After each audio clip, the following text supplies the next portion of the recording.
Hi, and welcome to Object-Oriented Programming Fundamentals, where you will learn all the major object-oriented programming concepts in simple language. My name is Sandip, and I will be leading you through the course. I began learning programming way back in 2002 when I was in college.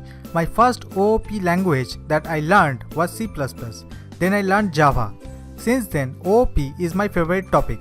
Object-oriented concepts help me writing better and more complex code, and I will help you understand these concepts more easily for you.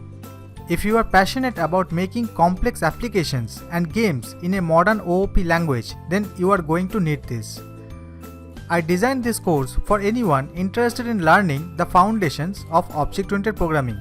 If you don't really know or understand the terminology of object-oriented programming, then this is the right course for you. Now we won't be writing any code in this course, and you will see we won't have to. By the end of the course, you will be able to understand the major concepts or ideas behind OOP effectively. I have covered why we use object orientation, what is object, what is class, abstraction, encapsulation, inheritance, polymorphism. The ideal student for this course is a beginner programmer who wants to quickly explore object-oriented programming concepts before learning a new object-oriented programming language like C++, Java, C# or Python. Feel free to take a look through the course description, and I look forward to see you inside.